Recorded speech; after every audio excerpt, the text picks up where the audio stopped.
그리고 오직 성령이 임하시면이라는 제목으로 말씀을 나누겠습니다. 새해 첫날 1월 1일이 주일이고 또 새해 첫날에 하나님 앞에 예배를 드리며 시작하게 되어 매우 설레고 기대가 됩니다. 새해에는 하나님의 축복이 넘치시기를 주의 이름으로 축원드립니다. 주 안에서 형통한 삶 되시기를 축원합니다. 강건하고 부요하시기를 축원합니다. 또한 평안하고 화목하시기를 축원합니다. 기대하고 소망하는 모든 일들이 주 안에서 이루기를 소망합니다. 무엇보다도 성령 충만한 해 되시기를 주의 이름으로 축원드립니다. 새해가 되면 새로운 결심과 각오를 하게 됩니다. 그러나 우리는 작심삼일이라는 말을 늘 경험하곤 합니다. 미국의 시장 분석 기관인 통계 브레인 조사 연구소에 따르면요, 새해 결심을 이룰 확률, 사람들이 새해 결심을 하고 그 결심대로 이루는 확률이 어느 정도 되냐면 어느 정도 될 것 같아요? 몇 프로 정도가 결심을 이룰 것 같아요?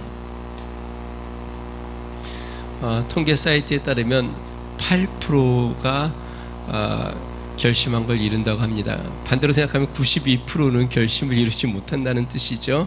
그리고 새해 결심의 25%가 1월 둘째 주까지 간다고 합니다. 그러니까 둘째 주가 지나면 결심은 이제 다 사라진다는 것이죠. 그러니까 새해 결심을 하면 결심한 것을 한 8% 정도 이루고, 그리고 새해 결심한 것이 1월 둘째 주 정도까지만 가도 결심은 다 사라져 버린다.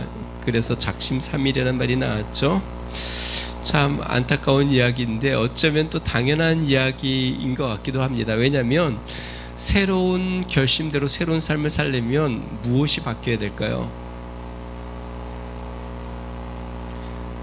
사람이 변하지 않으면 새로운 삶은 살 수 없는데, 아무리 결심을 하고 아무리 내가 계획을 짠다 해도 사람이 변하지 않으면 새로운 삶은 살 수 없는 것이죠. 결국 새로운 삶을 살려면 사람이 변해야 하는데, 우리가 그런 말을 많이 하죠. 사람은 쉽게 변해요, 안 변해요?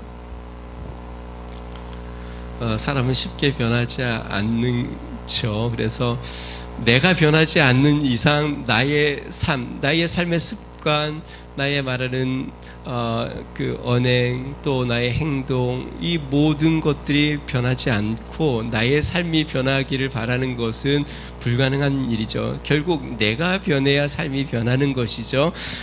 내가 변하지 않으면 나의 삶은 변하지 않는 것이죠. 소극적인 사람이 적극적인 사람으로 변해야 하고, 내성적인 사람이 때로는 외향적인 사람으로 변해야 하고, 또 활동적이지 않았던 사람이 활동적으로 변해야 하고, 우울했던 사람이 밝은 사람으로 변해야 하고, 그 주중에 제가 집에 갔더니 저희 아내가 저를 보면서 이제 새해가 되는데 이제는 이전과 다르게 제너러스하고 유머러스한 삶을 좀 사시라고 제너러스하고 유머러스하게, 저에게 딱 맞는 말을 어떻게 그렇게 잘 찾아가지고 좀 더, 저도 그러한 사람으로 관대하고 또 위트도 있고 이런 사람으로 변해야 될까요? 다시 이야기하면 사람이 변하지 않고 해가 변했다고 해서 새로운 삶이 되는가? 그것은 불가능한 것이죠. 여러분, 우리가 변해야 새해가 새로운 삶으로 변화되는 것을 기억하시기 바랍니다.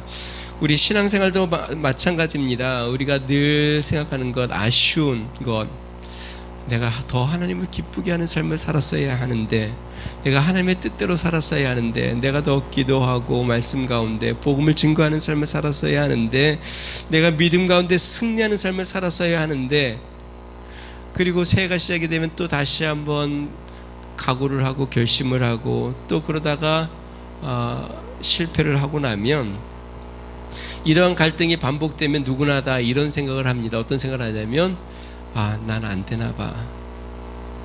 또 나는 의지가 너무 약한가 봐. 라는 생각들을 하면서 뭔가 또 죄책감을 갖기도 하고 그렇습니다. 자, 그런데 사람들이 평소와 다르게 변하는 때가 있습니다. 언제 변하냐면 무엇인가 취하였을 때 사람은 변합니다. 세상 사람들은 술을 먹고 술에 취하면 사람이 변한다고 하지 않습니까? 소심했던 사람이 갑자기 목소리가 커집니다. 남의 눈치를 보고 조심했던 사람이 이제는 눈에 들어오는 것이 없고 하고 싶은 말 마음대로 하고 소리도 지르고 아무 데서나 뭐 하기도 하고 사람이 변하는 것이죠. 무언가에 취하면 사람은 변합니다. 평소와 다른 변화된 모습을 보여주기 시작합니다. 음악에 취한 사람들도 그렇습니다. 간혹 여러분 피아니스트나 아니면 뭐 바이올리니스트나 우리 뭐 오케스트라도 있는데 그렇게 연주하시는 분들의 연주를 가끔 보면은요, 평소에는 굉장히 쑥스러워하고 부끄러워했던 사람들이 무대에 딱 올라가면 갑자기 표정이 확 바뀝니다. 마치 뭐에 홀린 사람처럼 혼자 막 이렇게 표정이 아주 애달픈 표정을 짓다가 또 아주 환희의 표정을 짓다가 여러 가지의 모습을 자아내면서 거기에 몰입하여 연주하는 모습을 봅니다. 다시 이야기하면 무엇인가에 굉장히 음악에 심취되어 있는, 취해 있는 것이죠. 세상의 영향력을 나타내고 세상에 성공하는 사람은 무엇인가에 취하여 있는 사람입니다. 세상을 변화시키는 사람은 무엇인가에 심취해 있는 사람입니다. 민주화에 취해 있는 사람, 자신의 몸을 불사르면서까지도 이 민주화를 위하여 자신의 생명을 내어 걸죠. 기업의 성공에 취해 있는 사람, 밤낮을 가리지 않고 열심히 뛰며 일하며 남들은 불가능하다고 이야기하는 그것을 위해서 돌진해 나가죠. 예술에 취한 사람, 스포츠에 취한 사람, 자기 분야에 심취한 사람들, 이러한 사람들이 세상 사람들과 다른 삶, 역경도 견뎌내고 이겨내고 무엇인가 이전과 다른 목표와 꿈을 갖고 넘어서고 변화된 삶으로 나아가는 것이죠. 성경의 사도 바울은 이렇게 이야기합니다. 에베소 5장 18절, 술 취하지 말라, 이는 방탕한 것이니 오직 성령으로 충만함을 받으라. 사랑하는 성도 여러분, 2023년 성령 충만하시기를 주의 이름으로 축원드립니다. 다시 이야기하면 성령에 취해 사시기를 주의 이름으로 축원드립니다. 맨정신으로 살지 말고, 우리의 맨정신은 어떠냐면요, 세상을 보면 두렵고 위기 앞에 숨고 싶고 사람들이 무슨 말만 해도 상처를 받아 괴롭고 두렵고 한 발 내딛기가 무섭고 위축되고, 그게 우리의 맨정신이에요. 그렇지 않아요? 주님이 성령으로 말미암아 우리가 성령이 우리를 마음을 붙잡아 주시지 않으며 우리의 맨정신은 그렇습니다. 때로는 우리의 맨정신은 세상의 욕심에 취합니다. 그래서 사도 바울이 술 취하지 말라, 이는 방탕한 것이다. 우리의 맨정신은 세상의 욕망과 욕심을 쫓아 삽니다. 그런데 오직 성령으로 충만함을 받으라. 2023년 성령의 충만한 믿음의 성도들 되시기를 주의 이름으로 축원드립니다. 오늘 본문의 저자는 마가인데요, 마가는 성경을 2권 기록했습니다. 어떤 성경을 기록했을까요? 죄송합니다.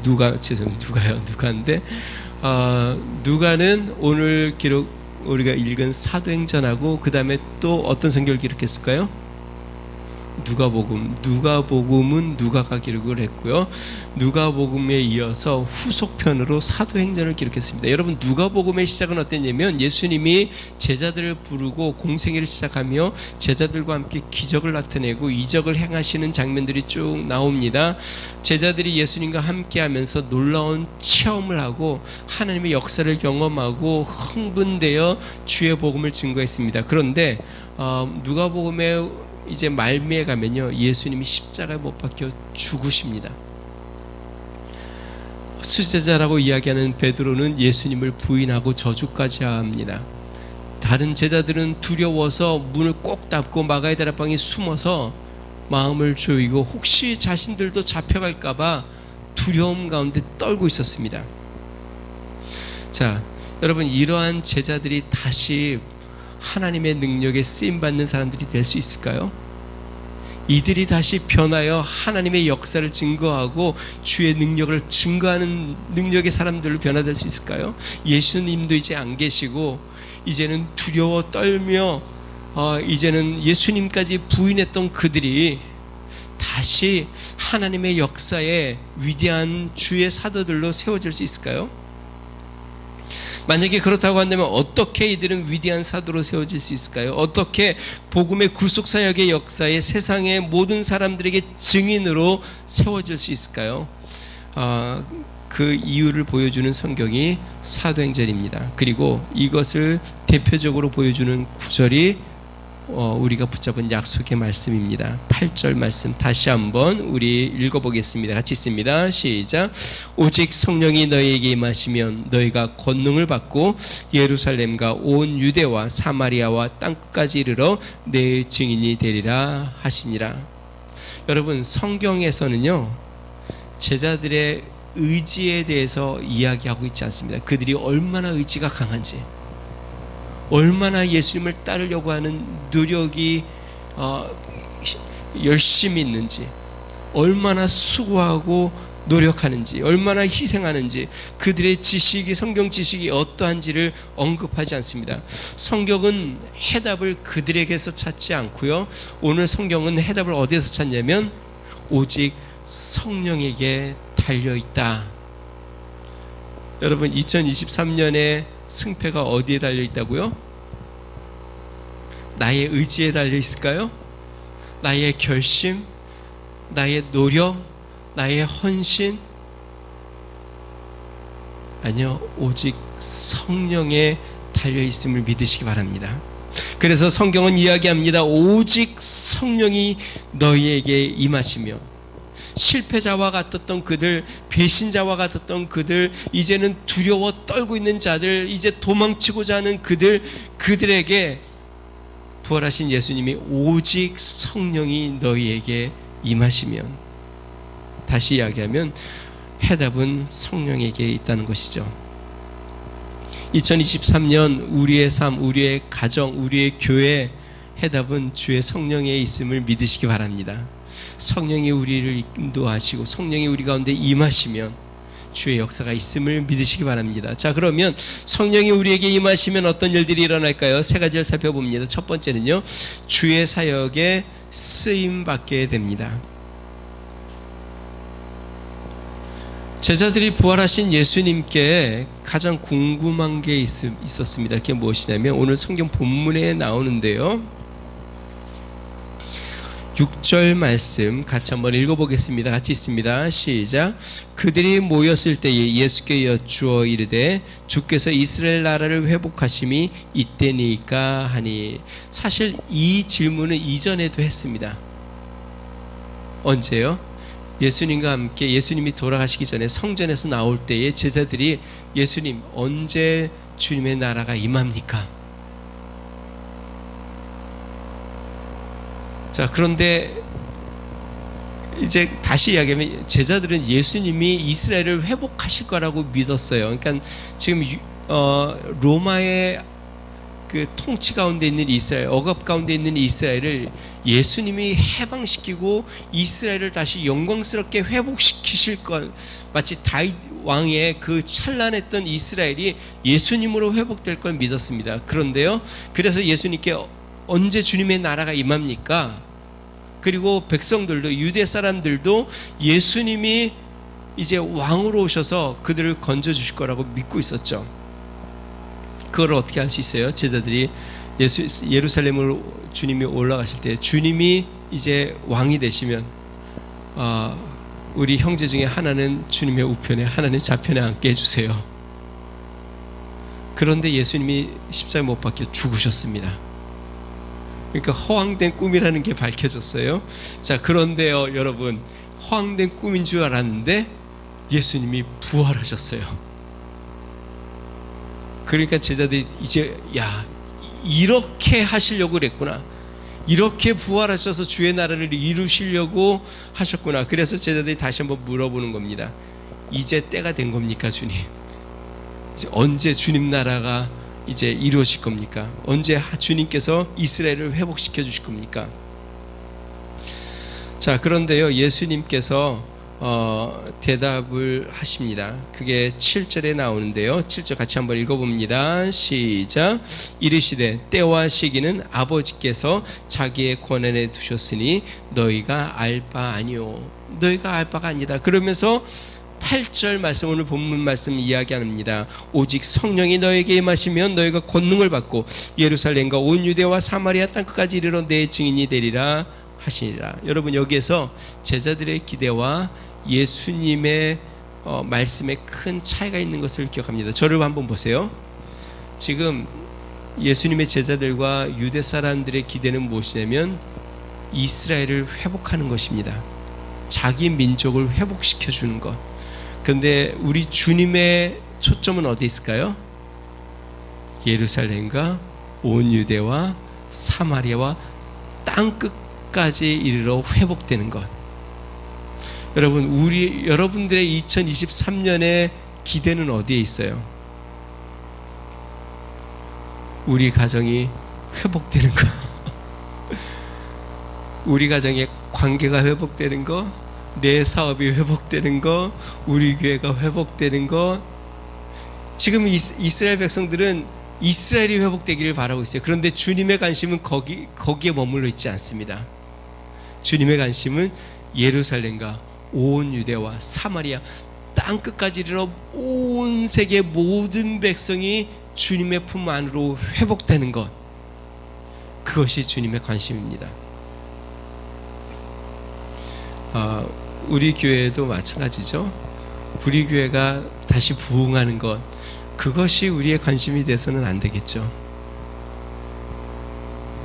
주님의 나라가 이루어지는 것, 우리 교회를 통하여 이 지역과 이 사회 가운데, 이 세상 가운데 그리스도의 복음이 증거되는 것, 내가 나의 사업을 통하여, 우리 가정을 통하여, 내가 하는 일을 통하여 그리스도의 영광이 증거되어 땅끝까지 복음이 증거되는 그 일, 거기에 있어야 되겠죠.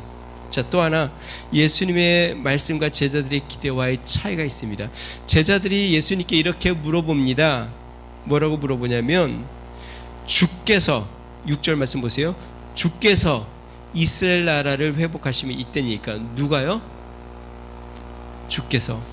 자, 그런데 예수님의 말씀은 뭘까요? 8절 말씀 볼까요? 오직 성령이 임하면, 성령이 너희에게 임하면, 그 다음에요, 너희가 권능을 받고 예루살렘과 온 유대와 사마리아 땅끝까지 이르러 내 증인이 되리라. 제자들은 주께서 언제 주의 나라를 회복합니까? 라고 물어봤고, 예수님은 너희에게 성령이 임하면 너희가 땅끝까지 이르러 내 증인이 되리라. 영어 성경에는요, You will receive power. You will be my witnesses. 너가 능력을 받을 것이고 너희들이 나의 증인들이 될 것이다. 사랑하는 성도 여러분, 성령이 임하면 하나님이 우리를 주의 사역에 사용하심을 믿으시기 바랍니다. 그냥 우리가 기도할 때 하나님이 해주세요. 물론 하나님이 역사하시지만, 하나님이 역사하시는 방법은 성령을 통하여 우리를 사용하십니다. 하나님께서 우리를 주의 사역의 중심으로 사용하시는 것이죠. 사랑하는 성도 여러분, 주님의 사역의 주인공이 되시기를 주의 이름으로 축원드립니다. 하나님이 쓰시는 믿음의 사람들이 되시기를 주의 이름으로 축원드립니다. 하나님께서 여러분들을 통하여, 또 우리 교회를 통하여 성령으로 말미암아 하나님이 능력을 행하시는 위대한 역사가 2023년 이루어지기를 주의 이름으로 축원드립니다.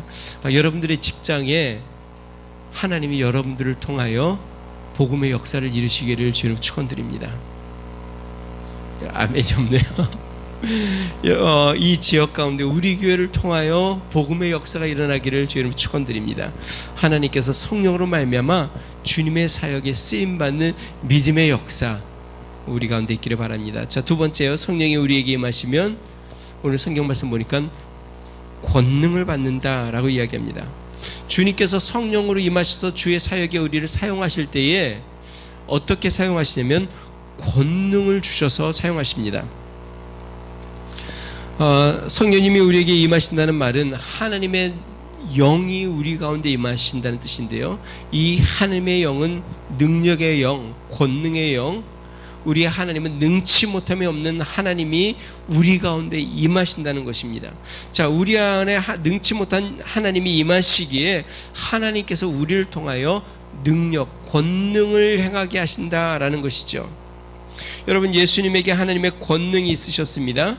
그래서 예수님의 말씀에 권위가 있어서 바람과 바다를 끄집을 때에 잔잔케 되었습니다. 모든 질병과 죽음이 그들 앞에서 순종하여 치료가 되었습니다.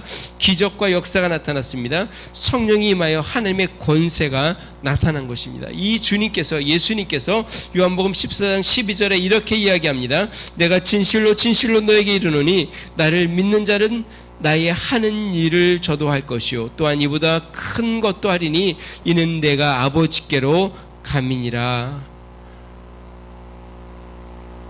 오직 성령이 임하시면 우리가 권능을 받아 우리 예수님께서 하신 그 일을 우리도 하게 된다라고 예수님이 말씀하셨습니다. 왜 그러냐면 우리 안에 하나님 성령이 우리 안에 거하시기 때문에 그렇습니다. 사랑하는 성도 여러분, 권능 있는 삶을 사시기를 주의 이름으로 축원드립니다. 혹시 그 이야기, 그 단어 많이 들어보죠? 아우라라는 이야기 들어보세요. 야, 그 사람 아우라가 있어. 진짜 아우라가 있는 사람들이 있어요. 여러분들이 사람들을 딱 만나보면, 저도 이제 중학교에 있을 때 여러 부류의 사람들을 만나보았는데요, 큰 기업을 하는 분들을 만나본 그 중에 우리 성도들 중에 있습니다. 그분들이랑 같이 선교도 가보고 또 같이 뭐 어떤 모임에 참여하기 위해서 같이 뭐 동승도 하고 이래 보았는데요. 그 키도 아주 작으세요. 몸도 아주 덩치가 크신 것도 아니에요. 그냥 왜소해요. 근데 아우라가 있어요. 뭔가 쉽게 말을 하기 어려운 아우라가 있어요. 말 한마디 한마디가 굉장히 힘이 있고 그 보는 눈빛, 이 모든 것들이 범상치가 않은 사람들이 있습니다. 그러니까 아마 그런 기업을 하시나 봐요. 또 중학교에 정치하는 정치인들도 있는데 또 아우라가 있는 분들이 있어요. 우리가 사람들을 대하면 뭔가 아우라가 있는, 사랑하는 성도 여러분, 성령이 임하면 영적인 아우라가 생깁니다. 중앙교회에서 김장한 목사님을 자주 배웠는데요. 여러분들이 김장한 목사님을 뵌 적이 있을 거예요. 김장한 목사님은 진짜 아주 단단하시죠. 키도 좋고 목소리가 까랑까랑하신데, 이분이 딱 한번 행차를 하면 아주 이 사람들이 그 앞에 다 머리를 막 다 숙입니다. 정치하는 사람, 경제인데, 제가 아까 얘기한 그 사업하신 분들, 이분들도 그 앞에서 머리를 잘 들지 못해요. 영적인 아우라가 있어요. 말에 권위가 있어요. 하나님의 성령이 그들 가운데 임하시기 때문에 그렇습니다. 하나님의 성령이 그 안에 있기에 그 말에 권위가 있고 능력이 있습니다. 참 놀라운 거는 김장관 목사님이 막 설교를 하다가 이렇게 이제 미자립 교회나 아니면 이런 조그마한 개척교회나 이런 데를 가셔서 설교를 할 때에 중앙교회 장로님들이나 사업하시는 분들이 같이 쭉 따라갑니다. 차를 대절해서. 근데 막 설교를 하시다가 어이 거기 김장로 여기 교회 뭐 필요하대, 그 헌금해. 그러면 네 하고 몇백만 원 헌금하고, 여기 뭐 필요하니까 차 한 대 해줘. 그럼 그냥 차 한 대 해주고, 그냥 말 한마디만 하면 그렇게 세상에서 권위가 있고 세상에 기업의 회장이고 이런 사람들이 그냥 쩔쩔맵니다. 순종을 해요. 말에 권위가 있는 거죠. 예수님 당시에 제자들이 성령이 임하니까 그들의 말 한마디에 귀신이 내어 쫓기고 병자들이 일어나고 많은 사람들이 그 가운데 성령을 받고 변화가 일어나는 놀라운 역사. 사랑하는 성도 여러분, 우리는 세상의 명예나 세상의 권세로 아우라를 갖지 않지만 성령으로 말미암아 권능을 받는 믿음의 성도가 되시기를 주 이름으로 축원드립니다. 그래서 말 한마디마다 영적인 권위가 있고 우리의 행동에 하나님의 영적인 권위가 나타나 주의 역사를 이루는 믿음의 성도가 되기를 주의 이름으로 축원드립니다. 성령 충만하시기를 바랍니다. 성령이 임하시기를 바랍니다. 성령에 취하여 사시기를 바랍니다. 영적인 권위로 2023년 한 해를 승리하며 사시기를 주의 이름으로 축원드립니다. 자, 마지막 세 번째로요, 성령이 임하시면 그리스도의 증인이 됩니다. 8절 말씀, 예루살렘과 온 유대와 사마리아와 땅끝까지 이르러 내 증인이 되리라 하시니라. 성령이 충만한 자들에게 나타나는 동일한 특징은 무엇이냐면 그리스도를 증거하게 된다는 것입니다. 그리스도를 증거하고 싶고 그리스도를 증거한다는 것이죠. 왜 그럴까요? 성령은 그리스도를 증거하는 영이십니다. 요한복음 15장 26절, 내가 아버지께로부터 너에게 보혜사 곧 아버지께로서 나오시는 진리의 성령이 오실 때에 그가 나를 증거하실 것이요. 성령은 어떤 분이시냐면 그리스도를 증거하시는 분이십니다. 그러니까 성령이 충만한 증거는 무엇이냐면 그리스도를 증거하고 싶어진다는 것입니다. 이게 우리 안에 있는 성령이 우리의 마음을 감동하여 복음을 전하지 않고는 견딜 수 없게, 사도 바울이 그랬죠. 사도 바울이 돌에 맞아 죽을 그러한 형편에 놓였는데도 그가 또 일어나 복음을 증거하는 건 복음을 전하지 않고는 견딜 수 없는 마음, 성령의 감동이 그에게 있기 때문에 그렇죠. 사도행전의 역사는 복음 증거의 역사입니다. 오순절 마가의 다락방에 성령을 받은 자들이 온 세계로 나아가 복음을 전하는 역사의 기록들, 성령이 그들로 말미암아 복음을 증거하고 병든 자들을 고치며 주의 역사를 나타냈습니다. 기독교 역사상 전 세계에서 가장 많은 사람에게 복음을 전하고 설교한 사람을 뽑으라고 하면 빌리 그레함 목사님을 뽑습니다. 매해 수백만 명에게 설교를 하고, 빌리 그레함 목사님 가까이 계셨던 사람들의 이야기를 들어보면 그가 75세 되었던 1993년도에 약 250만 명에게 복음을 증거하였고 예수 그리스도를 구주로 영접하였다고 합니다. 250만 명. 빌리 그레함 목사님을 통하여 라디오 청취 또한 TV 시청을 통하여 그의 설교를 들은 청중은 약 22억 명 정도 된다고 합니다. 빌리 그레함 목사님 한 사람을 통하여 22억 명이 복음을 들었다는 것이 얼마나 놀랍습니까? 자, 빌리 그레함 목사님은요 1918년 3월 한 농부의 아들로 태어났습니다. 어머니를 따라 어릴 때부터 교회를 다니고 고등학교 때까지 교회를 다녔는데 신앙은 없었어요. 빌리 그레함 목사님이 그 당시에 그냥 어머니를 따라 교회 출석을 하고 했는데요, 그가 교회를 간 목적은 무엇이었냐면 연애를 위해서 뭐를 위해서요? 연애하기 위해서 빌리 그레함 목사님은 고등학교 때까지 교회를 엄마 손을 붙잡고 갔다고 합니다. 그래서 이 빌리 그레함 목사님이 얼마나 연애를 좋아했는지 그 당시 고등학생인데 벌써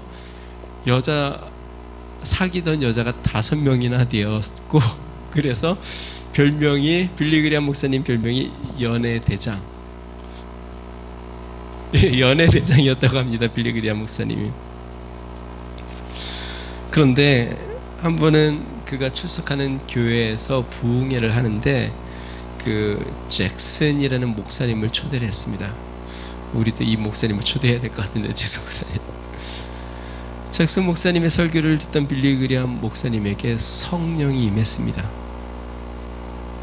설교를 듣다가 그 연애대장이 성령이 그에게 임하여서 자신의 죄가 뼈저리게 그 마음을 때리고 무겁게 느껴져 눈물로 회개하고 가슴이 뜨거워지고 마치 불이 자기에게 들어온 것처럼 마음이 막 불타오르기 시작했습니다. 그때부터 빌리그리암 목사님이 땅바닥에 꿇어앉아 일주일간 눈물을 흘리며 기도하고, 그러다가 그가 산에 올라가 기도하던 중에 하나님의 음성을 듣습니다.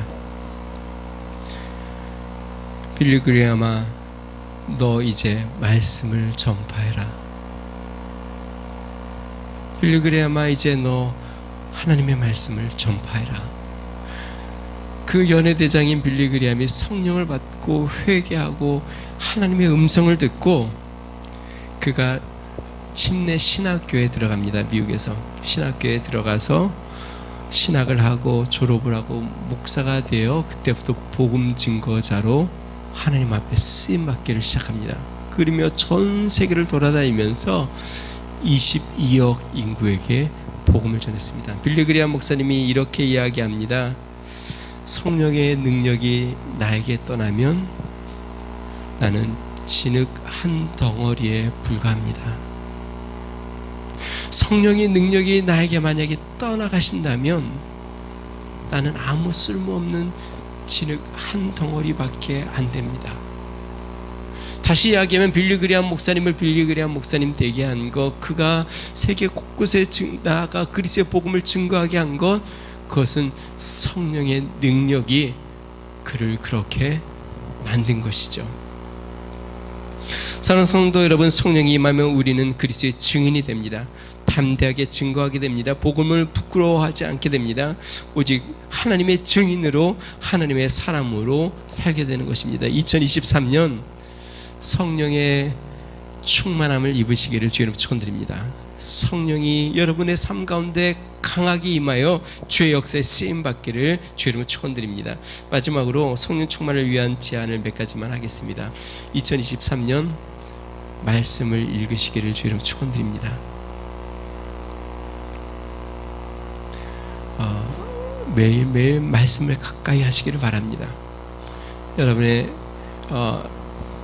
그 서재 또 침대 옆에 항상 말씀을 가까이 하고 말씀을 늘 읽으시기 바랍니다. 아침 저녁으로 기도하시기를 주의 이름으로 축원드립니다. 하나님 앞에 먼저 기도하며 나아가길 바랍니다. 또 일상에 만나는 사람들에게 예수 그리스도를 알리고 증거하는 삶을 사시기를 바랍니다. 마지막 다음 주에 있을 신년 축복성에 기도하는 마음으로 준비하셔서 참여하고 하나님의 성령을 구하시길 바랍니다. 2023년 성령에 충만하여 변화된 삶, 그래서 새로운 삶을 열어가는 믿음의 성도, 하나님 앞에 크게 쓰임받고 복음의 일꾼이 되는 한 해가 되시기를 주님으로 축원드립니다. 우리 같이 한번 기도하겠습니다. 이 시간에 기도할 때에 하나님, 2023년 새로운 삶, 새 부대가 되길 원합니다. 성령으로 새롭게 하여 주시고 성령에 사로잡힌 삶 되게 해주시고 성령과 동행하는 삶 되어 하나님의 증인으로, 하나님의 일꾼으로 살아가는 삶 되게 해달라고 우리 같이 한번 기도하겠습니다. 좋으신 하나님 아버지 감사합니다. 하나님, 2023년 하나님 성령의 해가 되게 하여 주시옵소서. 성령 충만한 해가 되게 하여 주시옵소서. 성령님의 사로잡힌 해가 되게 하여 주시옵소서.